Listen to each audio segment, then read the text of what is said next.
Environmental racism is a form of systematic racism that burdens people of color with health hazards in their lives.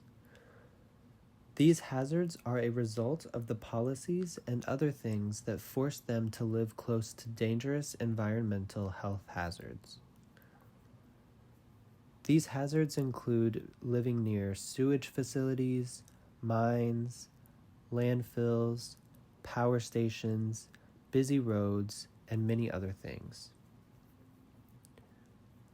Many different factors influence this environmental racism, including wealth and social systems.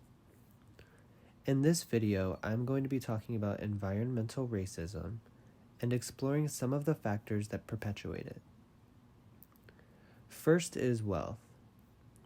Over the last few decades in the United States, there has been a large shift in population distribution from central cities to suburban and exurban areas.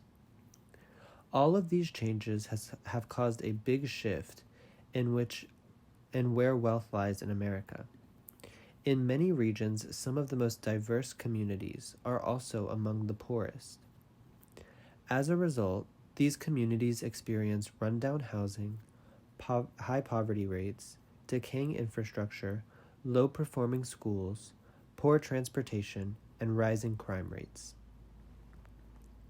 All of these issues perpetuate a cycle of poverty in these communities, and it makes it difficult for people in these communities to find success.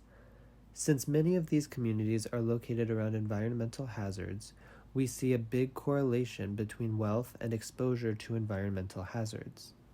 This has disproportionately affected communities of color and is one factor that causes environmental racism.